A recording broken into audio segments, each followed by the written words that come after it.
capítulo 2, versículos 18 a 25, acompanhe atentamente a leitura desse texto. E como eu sempre falo, depois da leitura, deixa o texto bíblico aberto diante de você. Servos, sede submissos com temor ao vosso Senhor, com todo o temor ao vosso Senhor, não somente se for bom e cordato, mas também ao perverso, porque isto é grato, que alguém suporte tristezas, sofrendo injustamente por motivo de sua consciência para com Deus. Pois que glória há, se pecando, e sendo esbofeteados por isso, o suportais com paciência? Se, entretanto, quando praticais o bem, sois igualmente afligidos, e o suportais com paciência, isto é grato a Deus. Porquanto para isto mesmo fostes chamados, pois que também Cristo sofreu em vosso lugar, deixando-vos exemplo para seguirdes os seus passos, o qual não cometeu pecado, nem dolo algum se achou em sua boca. Pois ele, quando ultrajado, não revidava com o traje, quando maltratado, não fazia ameaças, mas entregava-se àquele que julga retamente, carregando ele mesmo em seu corpo sobre o madeiro os nossos pecados, para que nós, mortos para os pecados, vivamos para a justiça. Por suas chagas fostes sarados, porque estáveis desgarrados como ovelhas, agora, porém, vos convertestes ao pastor e bispo da vossa alma. Vamos orar a Deus. Pai, mais uma vez nos colocamos diante do Senhor em oração, e agora, Deus, te suplicando, Deus, de maneira muito especial, para que teu Espírito Santo possa aplicar essa palavra em nossos corações, a começar de mim, Deus. Continue falando comigo por meio desse texto, fale com os meus irmãos também, que a palavra do Senhor, a tua boa exortação e também a sua consolação alcance os nossos corações nessa noite, Deus. Que por obra do teu Espírito, no meu falar e no ouvido dos meus irmãos, saiamos todos aqui, Deus, alimentados por ti. Essa é a oração que eu faço em nome de Jesus, o meu Redentor. Amém e amém.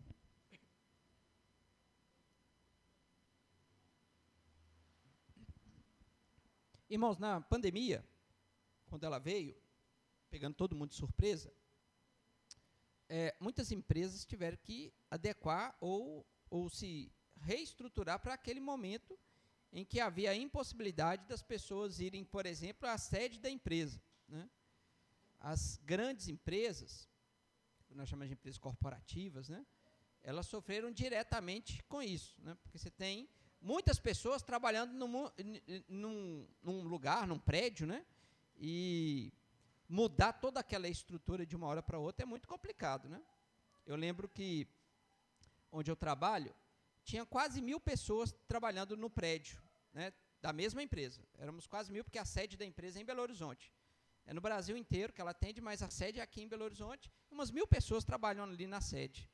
Então, de um dia para o outro, a gente se viu numa situação em que 1.000 pessoas tiveram que ser realocadas assim e pensar numa nova maneira de trabalho. E aí surgiu algo que lá já estava começando a ser experimentado, o tal do home office, né? Então, tiveram a solução mais prática, que muitas empresas adotaram, coloca essa turma para trabalhar dentro de casa.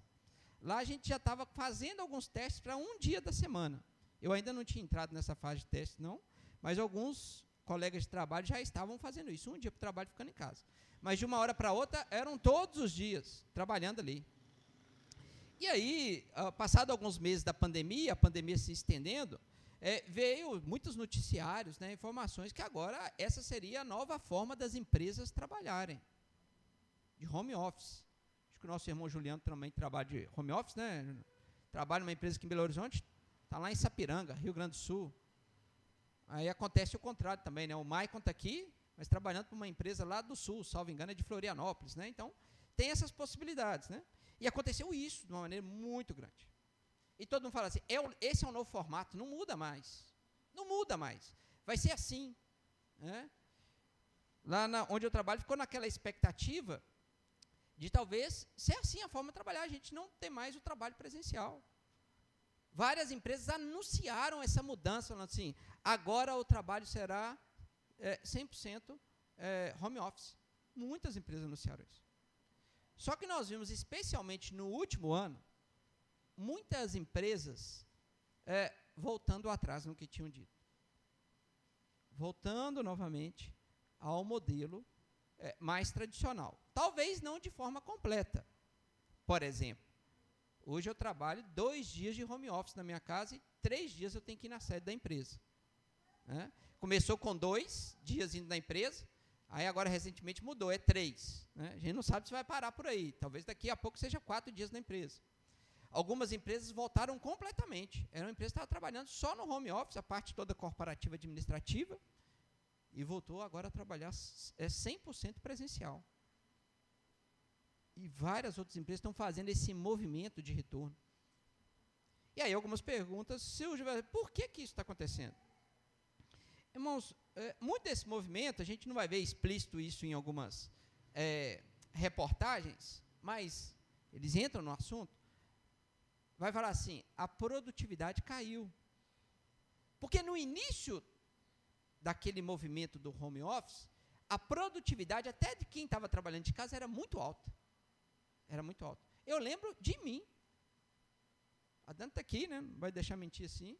Que parece, eu falava com ela, Dani, esse negócio está pesado, parece que eu estou trabalhando mais aqui do que lá na empresa. E eu conversava com um, com outro, todo mundo falava a mesma coisa, parece que a gente está trabalhando mais. Parece que a gente está trabalhando mais. E, de fato, era assim mesmo. A gente estava trabalhando mais, primeiro, porque era novo para todo mundo. Segundo, porque tirou todo mundo da forma mais tradicional de trabalhar e a gente teve que se adequar. Isso gasta energia, gasta tempo. Então, trabalhou mais. Só que aí as coisas foram se adequando e se ajustando, e as empresas viram que a produtividade estava caindo. A produtividade estava caindo. Eu, pessoalmente, nunca esperei nada diferente disso. Porque existe um negócio que, infelizmente, acomete todos nós, que chama-se o pecado, irmãos. O pecado. E o pecado faz com que muitas das coisas que nós fazemos, e às vezes até as crianças fazem isso, desde cedo, que se os olhos de alguém não estiver sobre nós, a gente não faz aquilo que deveria ser feito. Começa desde criança. Nenhum pai, nenhuma mãe é ingênuo aqui em pensar que os filhos, quando nós estamos olhando, a gente dá uma ordem para eles e a gente continua olhando assim, né? Eles vão lá e fazem. Talvez fazem até mais rápido, fazem com mais qualidade, atende prontamente. Mas muitas vezes a gente dá uma ordem para os nossos filhos e a gente sai, e a gente volta meia hora depois. Como é que você está aqui ainda? Não fez o que eu te pedi? Né? Às vezes, e muitas vezes, precisa do nosso olhar para que algo seja executado. E isso não é diferente quando nós crescemos. Muitas vezes. E isso não é bom, isso é ruim, irmãos. Isso é externar o nosso pecado. Muitas vezes a gente precisa do olhar de um chefe, de um supervisor, de um gerente. E vejam só, não é à toa que as empresas gastam muita grana com as suas lideranças para que os olhares estejam sobre aqueles que trabalham para que eles possam produzir. E não deveria ser assim. Nós não fomos feitos para encarar o trabalho como um fardo e como algo que para a gente nos é pesado fazer. Nós deveríamos olhar o trabalho como algo, uma graça de Deus, uma vocação, e a palavra de Deus nos instrui várias vezes que devemos trabalhar como se nós estivéssemos trabalhando para quem? Para Deus. Porque no final de todas as contas, de fato, nós estamos trabalhando para Deus. Essa é a finalidade do nosso trabalho, é trabalhar para Deus. E agora Pedro entra num assunto falando sobre trabalho. E Pedro explora uma espécie de trabalho que é a pior possível, irmãos. É a pior possível. Porque Pedro está falando aqui para escravos. Se você olhar no versículo 18, qual que é a palavra que está traduzida aí na nossa Bíblia? A primeira palavra do versículo 18? Servos. É uma tradução possível. Mas o grego está apontando por uma palavra que a tradução e a nova versão internacional já é direta nessa tradução. Se a gente pegar a NVI, vai começar o versículo 18 assim: escravos, sede submissos. Falando de escravos. Porque Pedro está direcionando agora a questão da submissão aos escravos. Antes da gente falar especificamente desse ambiente de trabalho que Pedro vai falar, eu só queria lembrar aos irmãos, se você puder voltar sua Bíblia só um pouquinho, ainda no capítulo 2, porque Pedro, ele falou que nós somos um povo distinto, nós somos peregrinos e forasteiros aqui. E a nossa vida, a nossa prática de vida é totalmente diferente de qualquer outra pessoa do mundo, e tem que ser. O cristão é aquele que tem que ser observado e rapidamente a pessoa fala assim, esse é diferente. Porque nós somos forasteiros e peregrinos. E Pedro está construindo agora a ideia de qual é a principal marca dos crentes. E a principal marca dos crentes, elas são aquelas pessoas que estão submetidas a outras pessoas, que entendem o que é submissão, que entendem o que é estar servindo a outra pessoa. E, obviamente, que há um sentido que Pedro está falando isso. Porque os cristãos são seguidores de Cristo Jesus. E o nosso mestre, irmãos, em toda a sua caminhada conosco, mostrou claramente o aspecto do serviço e da submissão. Se tem algo que Cristo fez, foi se submeter. Nós encerramos o louvor aqui de hoje cantando Isaías 53, que é uma canção baseada exatamente no texto de Isaías 53, que é o texto que nós conhecemos como o servo sofredor. Ou seja, o nosso Redentor é aquele que se colocou submisso à vontade do Pai e submisso a, inclusive, muitas coisas nas relações que ele encarou aqui na terra para nos salvar. Seria muito estranho nós, enquanto povo de Deus, pessoas crentes, achar que o nosso caminho seria outro. Seria o caminho da vitória. Seria o caminho, aqui nesse mundo, de andar sobre as águas, assim, só, mas é com pompa, né? Não é Deus salvando a gente da aflição, não. É a ideia, porque muitas vezes nós cantamos até essa música, andar sobre as águas. Irmãos, quando nós cantamos isso, o que tem que estar na sua mente é a ideia de Deus nos tirando da tribulação, da aflição e fazendo-nos andar sobre as águas. Mas muitas vezes a gente lê essa canção, ou vê essa canção, e acha que o andar sobre as águas é colocar a gente sobre num pedestal maior e andar vitorioso aqui nessa terra. Irmãos, é ingênuo a gente pensar assim. Se o nosso mestre, ele se submeteu às consequências mais duras da terra, os seus seguidores não encontrariam um caminho diferente. E é por isso que Pedro começou lá no capítulo 2, falando especialmente no versículo 11, que nós devemos manter o nosso procedimento exemplar e, dentro de tudo que ele vai construir, a semelhança do nosso Cristo que se sujeitou, nós devemos nos sujeitar. A primeira coisa que ele falou, e nós já passamos por isso, é as autoridades. O cristão, ele entende que a autoridade ela é instituída por Deus. Ele sabe que a pior coisa que pode acontecer na terra é acabar com todo tipo de governo. Isso chama anarquia. E se a anarquia for colocada no nosso mundo, esse mundo acaba rapidamente, irmãos. Ele vai ser dissolvido rapidamente. Governo, a ideia de governantes, ela parte do próprio Deus. E o Deus dá autoridade, porque é Ele que institui, Ele compartilha essa autoridade com outras autoridades aqui que existem na nossa terra. E toda autoridade é instituída por Deus. É certo que muitos pegam essa autoridade e fazem ela para produzir o mal. Essas serão devidamente punidas, serão punidas por Deus. E devidamente punidas. Não passará nenhum pecado, nenhuma negligência de qualquer autoridade política, de qualquer autoridade governamental sobre os olhos de Deus. Eles colherão aquilo que plantarão.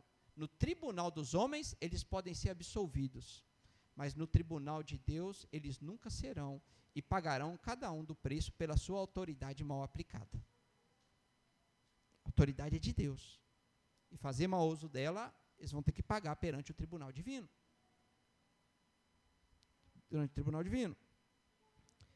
Então, mesmo reconhecendo que existem governantes maus, Pedro está instruindo. E está falando para um povo que estava sendo perseguido, inclusive pelo império. Falando assim, sujeitem-se às autoridades. E como que vocês vão sujeitar? Obedecendo às leis e sendo pessoas de procedimento exemplar. Sabendo que existe uma última autoridade que tem que ser obedecida, que é a autoridade de Deus. Obviamente, se o imperador falar assim, cultuem a esse Deus pagão, os cristãos, eles levantavam sua voz e falaram, não. Eu não sei se vocês lembram, eu li uma carta aqui de um governador, que era Plínio, enviando a sua carta a Trajano, e lá ele falou que ele condenou pessoas à morte, pelo simples fato de declararem 3 vezes que eram cristãs. E elas morreram por causa disso. Mas ainda assim, Pedro não retira a sua palavra. Devemos nos sujeitar às autoridades. E ele terminou essa parte falando assim, tratai todos com honra, amai os irmãos, temei a Deus, honrai o rei. Em temor a Deus, nós honramos o rei. Em temor a Deus, nós honramos o governador. Na sexta-feira, na vigília, o tema foi sobre o nosso Brasil, a nossa nação, e nós passamos aqui um bom tempo em várias orações orando pelo presidente da República, orando pelo governador, orando pelo prefeito, pelos deputados, orando por aqueles que nos governam. Temei a Deus, honrai o rei. Agora vem o texto que está diante de nós. Pedro está falando agora de uma outra submissão que nós devemos ter. E ele aqui usa o parâmetro dos escravos. Ele está falando assim, servos, como eu disse, a tradução é escravos, sede submissos. Ou seja, ele vai na pior relação de trabalho que nós conhecemos na história. A pior relação. Não existe pior relação do que relação de trabalho do que a escravidão, irmãos. A escravidão. Obviamente que nós não estamos falando aqui de um contexto de escravidão que nós conhecemos no Brasil colonial. Essa escravidão que aconteceu, tirando pessoas do continente africano, trazendo a força aqui para o Brasil, para trabalhar nas lavouras, em outros lugares, e sendo devidamente não, né? Desculpa, essa palavra, sendo injustamente, né, colocada sob o trabalho escravo de uma maneira extremamente forçada. E a gente sabe dessas histórias, né? E a gente tem uma percepção muito triste da escravidão do nosso país. Né? E outras nações também desfrutaram de... Estou usando uma palavra que também não é adequada, né? Desfrutar, como que desfruta da escravidão? Né? Mas que encararam essa triste realidade da escravidão. Né? Só que aqui no contexto, era uma escravidão que tem um aspecto diferente, o que não deixa de ser escravidão. Mas muitas pessoas eram escravas nesse período por alguns motivos. A mais comum delas era aquela escravidão que era gerada pelas guerras. Um povo guerreava com outro povo, exercia o domínio sobre aquele povo e ali aqueles que ficavam vivos, né, soldados ou tantos outros, as mulheres, os filhos, eram tomadas como escravas agora para servirem àquele povo que o subjugou. Então, esse é um modelo muito comum de escravidão desse contexto. Existiam outros modelos de escravidão. Às vezes, as pessoas, elas possuíam dívidas tão altas, dívidas impagáveis, que elas mesmo se vendiam como escravas para pagarem as suas dívidas. Algo muito comum. A gente tem pensando numa realidade de 2000 anos atrás, e que a pobreza era muito grande ainda. Nós podemos olhar para o mundo de uma maneira geral e ter uma visão que a pobreza diminui, a pobreza de fato diminui. Apesar de existirem milhões e milhões de pessoas no nível da pobreza, num aspecto mais geral, as coisas eram muito piores antigamente, no que tange ao trabalho. Que as pessoas trabalhavam, quase todas elas, literalmente, Rubinho, para comer. Para comer. Eram poucas as classes de pessoas que conseguiam se ascender no meio de uma sociedade como essa e ter um privilégio, e ter algumas coisas a mais. mas a maioria trabalhava para comer. Algumas não conseguiam trabalhar para ter o que comer, e por isso se vendiam como escravas. Aqui, esse texto está falando especificamente de uma classe de escravos que eram aqueles domésticos. Aqueles escravos que poderiam ser um escravo vindo de um país que perdeu a guerra, ou daquele que foi vendido, mas que servia aos seus patrões de uma maneira mais doméstica. Né? A gente está falando de um contexto mais da agricultura. Né? Então, a casa era muito ampla, existiam lavouras, existiam coisas, muitos serviços para todo mundo. E aqui, essa classe específica de escravos que nós estamos falando, que Pedro está aqui direcionando esse texto. Né? E, como eu disse, a escravidão não deixa de ser algo triste. Né? É uma relação que passou séculos para serem devidamente encerradas. Né? Mas, ainda assim, a gente pode olhar para o nosso país e encontrar situações de escravidão. 2024, irmãos. Situação de escravidão no nosso país. Né? Mas, nesse tempo, existiam aqueles patrões que, por algum motivo, exerciam um certo governo sobre os seus escravos, que muitos não queriam sair da submissão dos seus patrões. Né? Alguns que, em alguns momentos, alguns patrões até davam algum tipo de bonificação para esses escravos, juntavam valores e poderiam se comprar a sua própria vida, né, como um trabalhador, né, e muitas vezes não saía daquela casa. Tal era o cuidado que alguns tinham com outros servos, mesmo nessa relação que nós conhecemos como escravidão. Mas, obviamente, existiam aqueles patrões maus, aqueles que impunham um jugo pesado sobre os escravos, aqueles que, de uma maneira maliciosa, faziam com que aquelas pessoas fossem punidas injustamente, seja pela carga de trabalho excessiva, ou seja até com agressões mesmo. Essa é a realidade mais comum que a gente conhece. E não era diferente aqui. Só que, veja só, Pedro está falando para todos esses que experimentam os dois tipos de donos.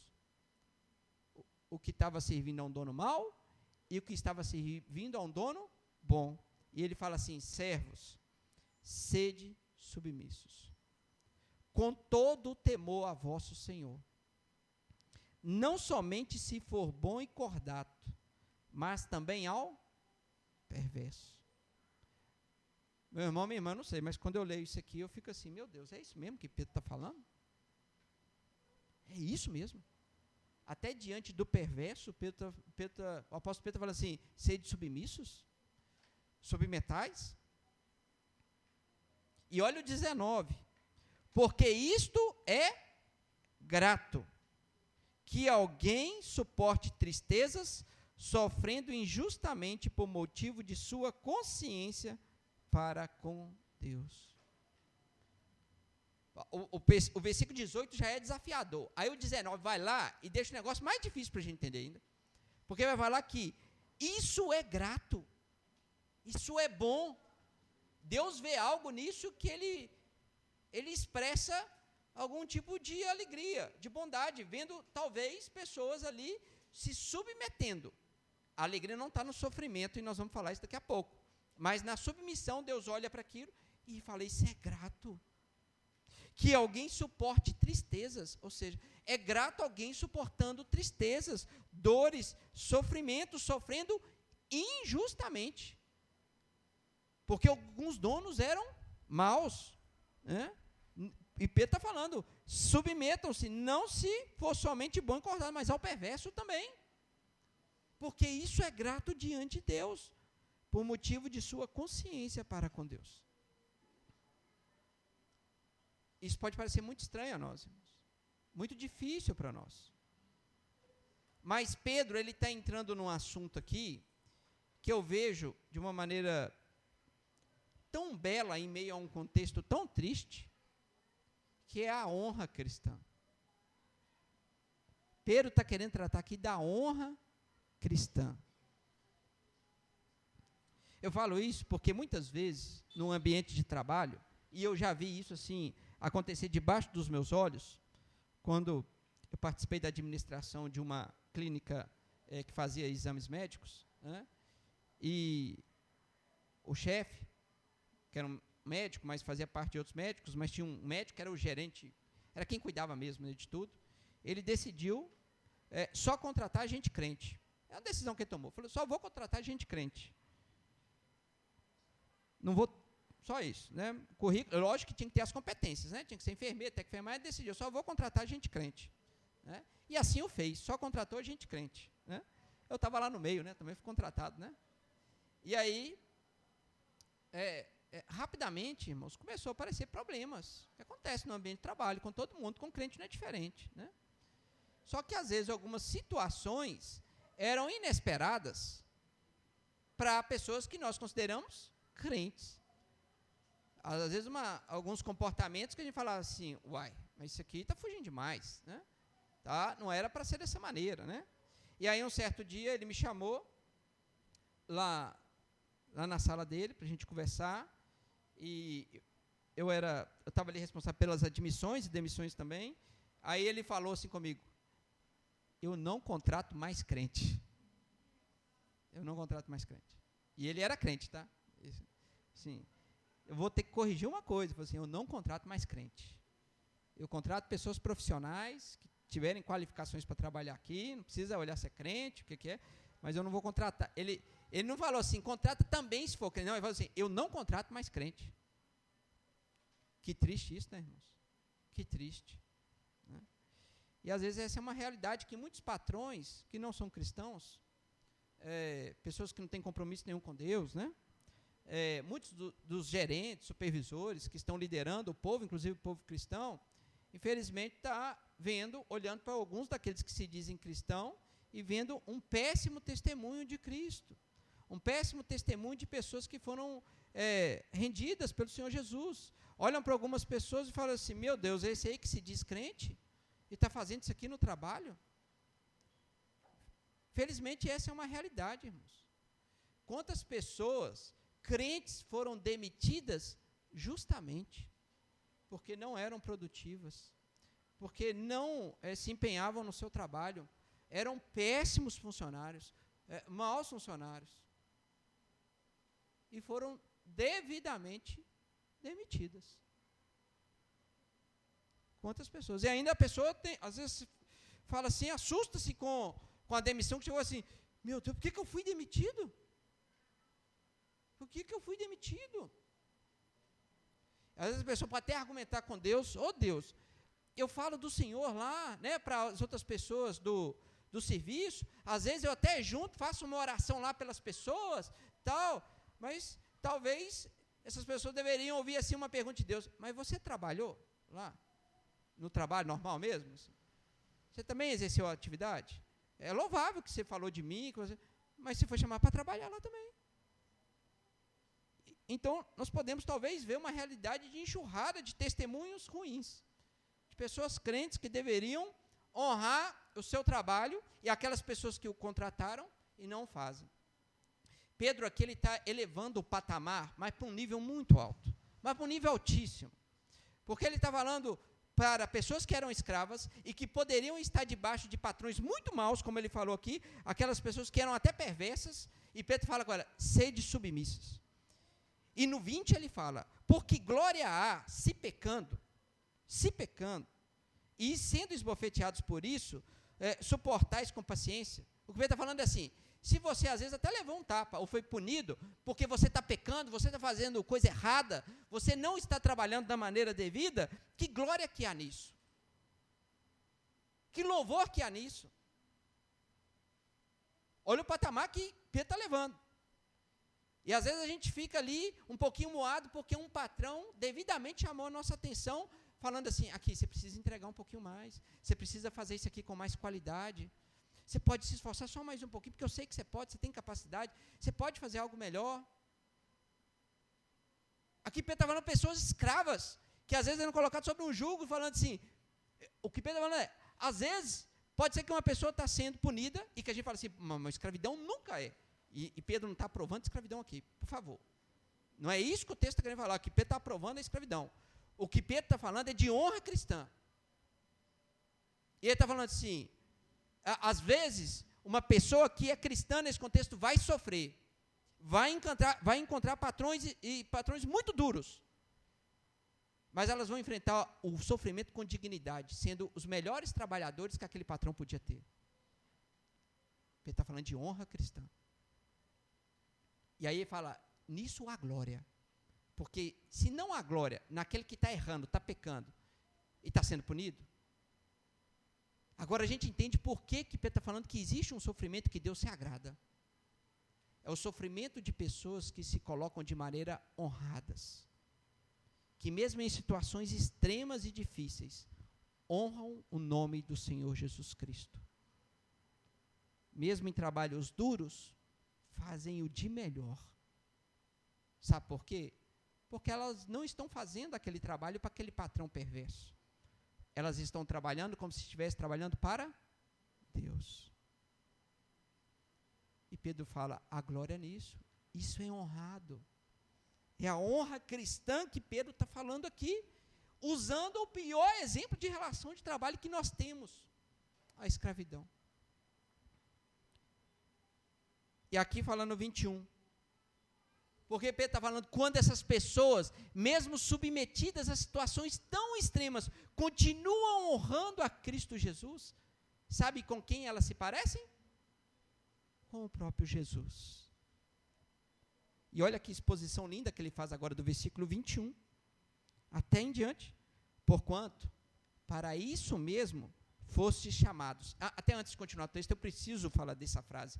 Porquanto, para isso mesmo, fostes chamados. A teologia da prosperidade é uma praga no nosso meio. É uma praga, é uma perversidade, é uma heresia. Essa teologia que fala que nós somos chamados para ser cabeça e não cauda, para que a gente possa ser vitorioso em todas as coisas do mundo, desse mundo material, que na verdade quando nós estamos experimentando a pobreza, experimentando a dificuldade financeira, experimentando situações difíceis de trabalho, isso é Deus nos punindo, porque Deus quer nos ver sempre vitoriosos em tudo, inclusive na vida financeira, e quando a gente conhece a Jesus, tudo muda na nossa vida, né? A gente começa a ter carro, a gente começa a ter apartamento, um emprego novo. Essa teologia é uma praga.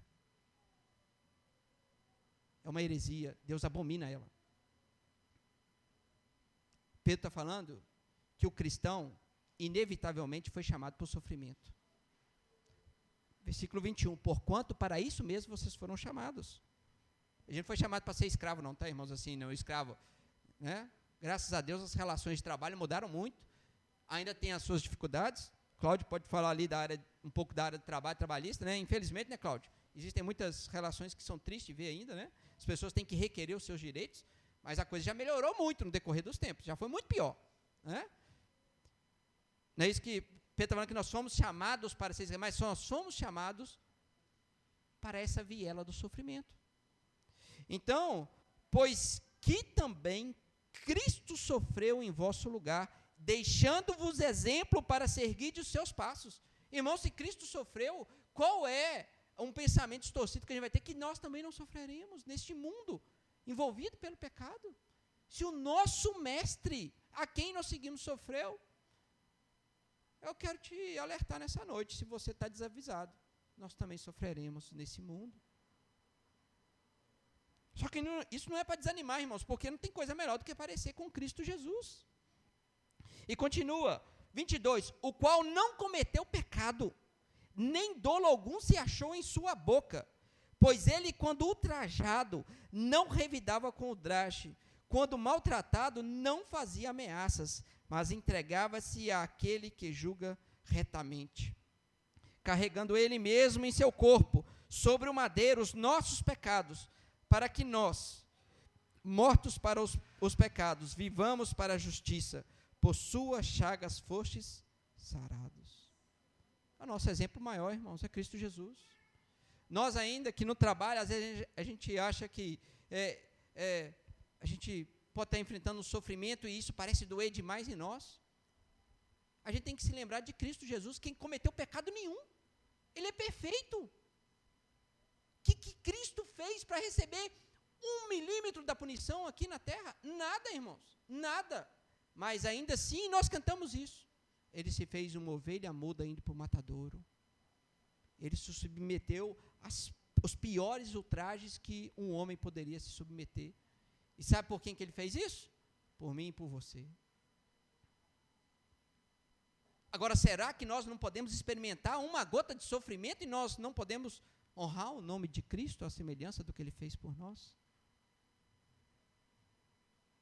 25. Porque estáveis desgarrados como ovelhas, agora, porém, vos convertestes ao pastor e bispo da vossa alma. Nós fomos convertidos e agora nós estamos seguindo ao pastor e bispo das nossas almas. 2 nomes que aparecem a Cristo Jesus: pastor e bispo. Talvez Pedro querendo nos lembrar que mesmo em meio ao sofrimento, nós temos um pastor. E vocês podem dar glória a Deus assim com muito fervor. É um pastor que é muito diferente do pastor Joeliano. É o bom pastor, com letras maiúsculas. O bom com letra maiúscula, o pastor com letra maiúscula. É o pastor dos pastores. É aquele que eu não consigo ver o sofrimento, irmãos, de todo mundo aqui, mas Deus sabe o sofrimento de cada um. E às vezes Deus está vendo o sofrimento que você está passando no trabalho, mas Ele é o pastor. Ele está olhando e ele vai cuidar de você. Em algumas situações Ele vai te proteger. Em outras situações Ele vai te tirar do perigo. Mas em algumas situações Ele vai querer que você vá lá e enfrente aquela situação em honra ao nome de Cristo Jesus. E que se pela justiça dos homens você possa ser até injustamente punido, mas que sejamos punidos fazendo o bem, irmãos. E esse dia está cada vez mais próximo, já acontece e vai ser cada vez mais frequente. Porque cada vez mais o bom vai ser punido no nosso mundo. E no ambiente de trabalho isso não vai ser diferente. Mas sejamos honrados. Que a nossa punição venha por fazer aquilo que é o certo. Não fazer aquilo que é errado. O pastor está cuidando de nós. Mas Pedro também nos lembra do bispo. Aquele que é pastor, que cuida, ele é o bispo. Aqui a palavra é episcopos. É o bispo, é o supervisor. É a mesma palavra que vão desenvolver outras palavras que nós conhecemos, como microscópio, como, qual que é a... Põe no ouvidinho, Vanessa, escuta o coração. Estetoscópio, né? Qual que é a ideia desses instrumentos? Microscópio, estetoscópio, né? É a ideia de investigar, né? É de lá que vem a palavra grega que está aqui, que tem origem nessa palavra grega, né? Que forma também o bispo, que é o supervisor, ou seja, Deus, Jesus, o nosso Redentor, Ele é o pastor e Ele é o bispo. É aquele que está supervisionando a cada um de nós. Mas aí talvez você pode pensar, Ele está nos supervisionando, talvez para encontrar o nosso erro e nos punir? Não. Porque Ele já conhece todos os nossos erros. E Ele já puniu todos os nossos erros na cruz que Ele mesmo morreu. Mas Ele nos supervisiona como seus filhos, para que veja em nossas atitudes honra ao seu nome. Ele está sondando como um microscópio ou um estetoscópio, vendo aquilo que nós estamos fazendo, inclusive no nosso ambiente de trabalho, e Ele olhando para aquilo, e às vezes até em ambientes tão difíceis que tem o sofrimento, Jesus olhando para nós falando assim, servo bom e fiel, você está honrando meu nome. Se às vezes vai ser até punido com o mal, mas fique tranquilo, porque um dia eu vou punir todo o mal, inclusive a injustiça que fazem com os trabalhadores. Deus vai punir todo tipo de injustiça, irmãos. Mas o bispo das nossas almas, ele está nos supervisionando. E no sentido de ver a gente fazendo de melhor. Não para os nossos patrões, por mais que a gente tenha que fazer o melhor para os nossos patrões também, mas fazendo, sabendo que aquilo que nós estamos trabalhando, estamos fazendo para Deus. Irmãos, eu não sei qual é a situação que você encontra no seu trabalho. Não sei. Eu sei que existem diferentes tipos de profissionais, diferentes tipos de trabalho, né? A gente tem diferentes funções. Eu mesmo trabalho na ferrovia, o Mandinho trabalha na ferrovia, a gente tem funções diferentes.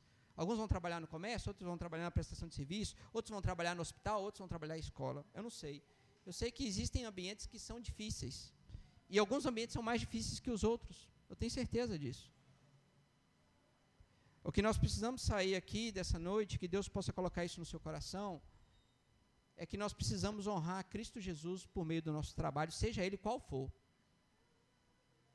E a gente não encare o sofrimento somente como uma punição de Deus, porque não é, irmãos. Às vezes, o sofrimento é aquilo que Deus coloca sobre nós para que a gente possa honrar o nome de Cristo e torná-lo mais glorioso. A palavra de Deus fala que tudo coopera, é tudo, inclusive o sofrimento.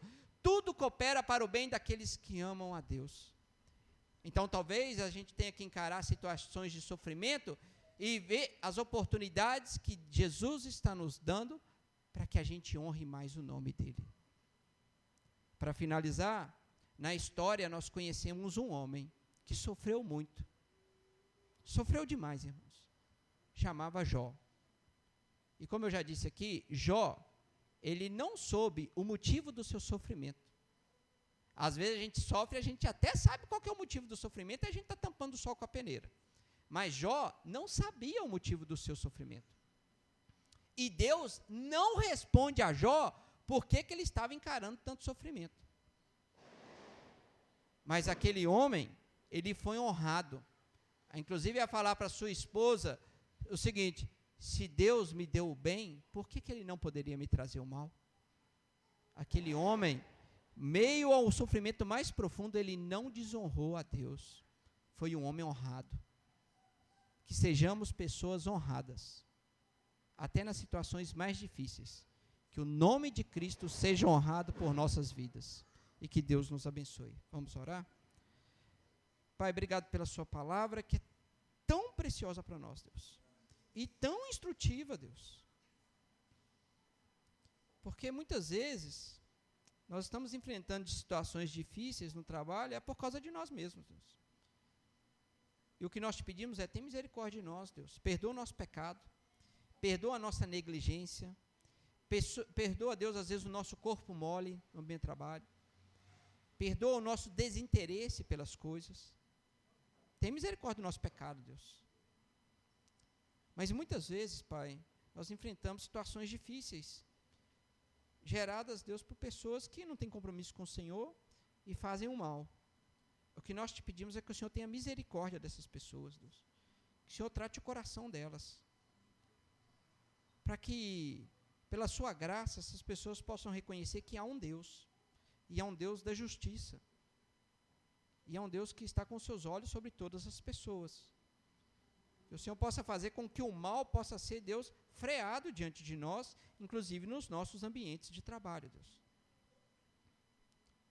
Mas caso as circunstâncias não mudem, Deus, o que eu peço para mim e para os meus irmãos aqui, é que nós honremos o teu santo nome, Deus.